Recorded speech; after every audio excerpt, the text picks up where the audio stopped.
the dots, and then an image appears. But today I'd like to talk about connecting the dots in a different way. And I'll start by sharing 2 stories with you, and thereafter we shall draw 3 things from those 2 stories. A friend of mine called David, while we were in Form 2, David knew that he wanted to be a doctor. Can you imagine? In Form 2, David Wahome knew that he was going to be a doctor. So clear was he that he wanted to be a doctor that while we were still in Form 2, David was reading books about medicine. I can assure you, when I was in Form 2, the only books I was reading were the books for the next exam. I had no idea what I wanted to be.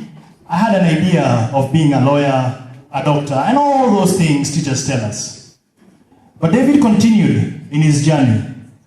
And so clear was he about being a doctor that David was called to Moi University to practice medicine. He was so good and he was so determined to continue in his journey of being a doctor that David, when they would go for internships, whereas his counterparts would choose to go to private hospitals where they would be paid, David chose to go to Kerogoya Hospital. And the reason why he chose Kerogoya was because he wanted to be exposed to as much traffic and challenges of patients as could be offered in a public hospital. David graduated and he was so exceptional a doctor that if you've heard of Doctors Without Borders, in French MSF, Médecins Sans Frontières or something like that, when the tsunami happened in 2006, they selected David to be among the doctors who would go and help in Indonesia because of the thousands of people who had died. David traveled the world because of his career in medicine. Yet, this is the part which is most fascinating. Today, David doesn't practice medicine anymore. David is no longer a doctor. And you will never guess what it is that David does today. Dr. Wahome, as he is called, or used to be called, when he was practicing medicine. Today, Dr. Wahome sells furniture. Surprise, surprise. After Indonesia, he sat down and asked himself, do I really want to continue being a doctor? Who would dare ask that question? Don't we all here in school, primary, high school, secondary, and we are told that study and become a what? And here is a doctor so good at what he does, yet he reaches a point and says, I don't want to do it anymore. And today, he sells furniture. Meantime, his very good friend, the person speaking to you today, went about high school, got to university, started working, still trying to figure out what he's doing, until ultimately, today, he's in business. Now, keep those 2 stories in mind as we progress to the 3 points I want to share with you. The first one being a question I want to ask you. What drives you? What really drives you? And we are fortunate enough that most of these questions already have answers put out for us. And there are 5 key things that normally drive people. The first thing is guilt. Guilt drives people. The people are driven by guilt. Guilt of, as we heard from our counterpart here, of a rape that happened at one time. Guilt of feeling a failure because you've let down your family. Guilt is one of the drivers that drives people. The second thing that drives people is anger. Anger at a father who was never there. Anger at a father who was always abusive and you hate. Anger at a teacher who once told you that you are stupid and never succeed in life. Anger is a very strong drive, just as guilt, the first one, is. A third thing that drives people, and perhaps the most profound, is fear. The fear of rejection. The fear of success. Yes, there are people who fear success. The very thought of success is so intimidating, they are quite happy being comfortable where they are. And of course, there are people who fear failure. There are very many fears. But guilt, anger, and fear are drivers, just like the fourth one, materialism is. Now, I'm not saying there's anything wrong with materialism. There are people who are driven by materialism. It is the only objective that they have in life. What do I own? What can I get? And there's no harm in getting a laptop. There's no harm in having a car. There's no harm in having a plane. There's no harm in owning a truck. There's no harm in owning a flat screen television. There's no harm in all that. But there are people who are driven by that. Guilt, anger, fear, materialism. And the fifth one, there are people who are driven by the need for approval. The need of approval is so profound in their life that these people cannot do anything unless it fits into what others are doing. And normally people talk about peer pressure belonging to teenagers and people in campus, but even adults struggle with peer pressure. Now my question is to you, what drives you? Are you driven by guilt? Are you driven by anger? Are you driven by fear?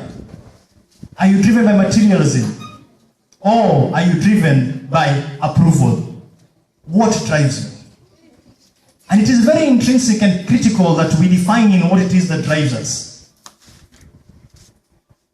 Modern cars in general have 5 gears, just like the things that drive individuals. But there is a 6th drive. And this 6th drive, just like it's rare to find a car with 6 gears, this 6th drive is quite unique. It is being driven by purpose.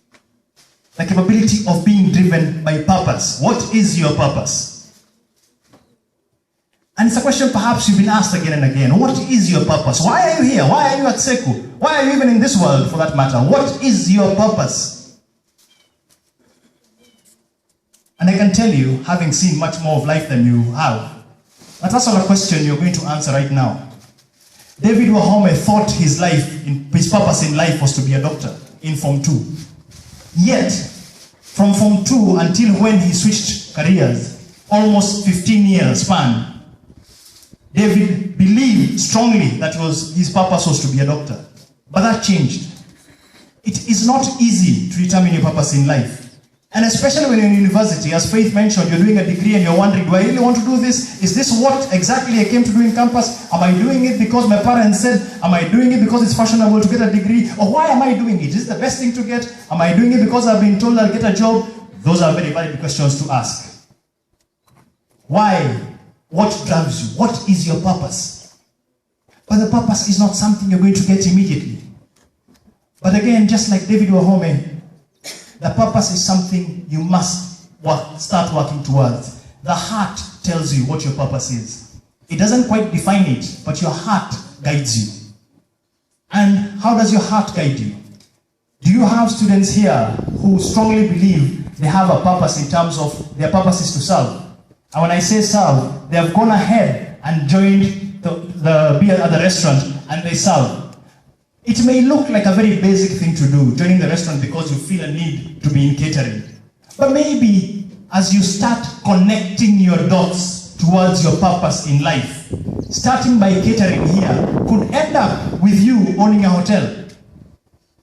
You never know where the dots will lead you to. You never know where the dots will guide you. But somehow your heart always knows. Is your purpose in life to be an entertainer, like we had our MC here?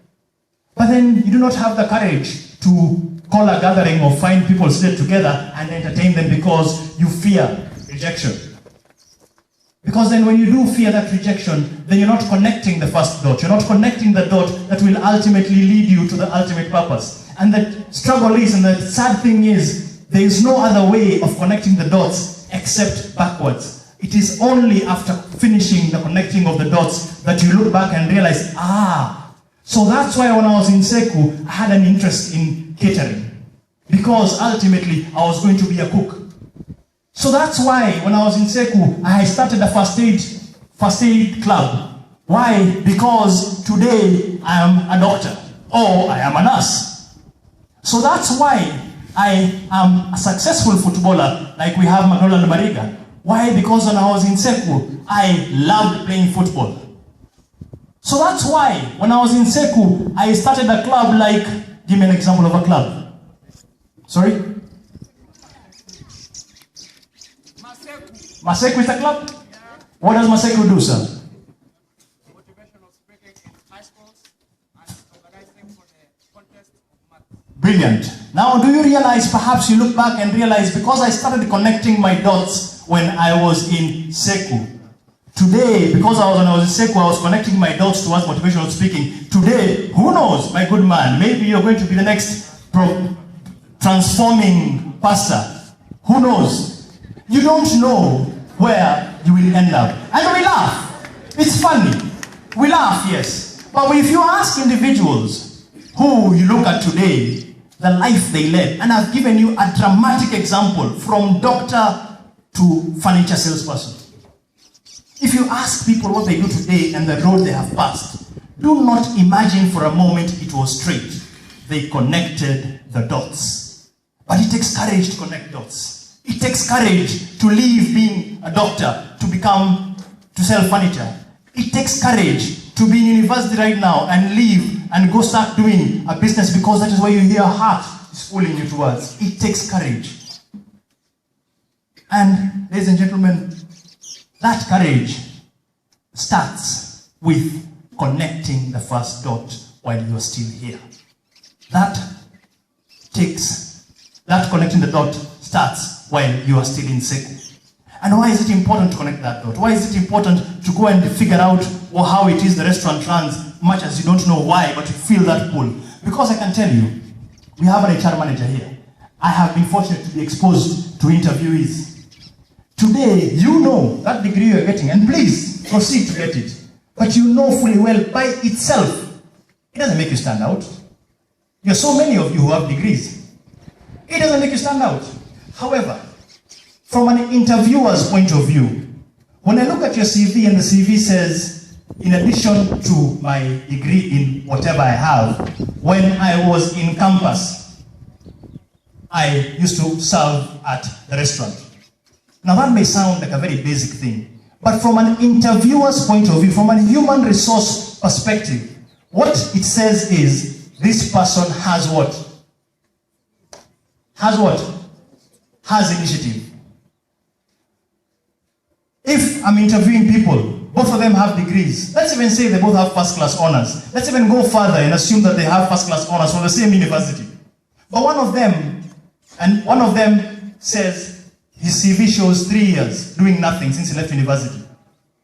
And the other one says, in the 3 years they left university, he was shining shoes. Whom would you take?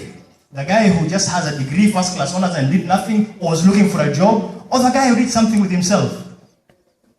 Of course, that is the extra being in SEKU offers you, the opportunity to do something extra, the opportunity to proceed to start connecting your dots towards discovering your purpose in life.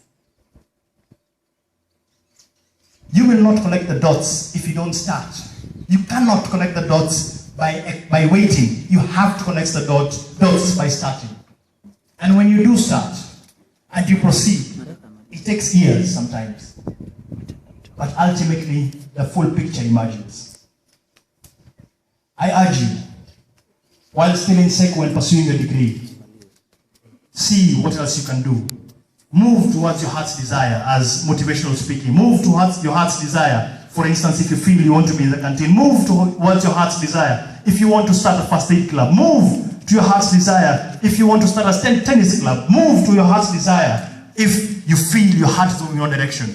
Because it is when you start connecting the dots that you are able to gather courage to make the changes necessary towards discovering your purpose in life. And the reason why it is important to discover your purpose in life is because nothing else matters.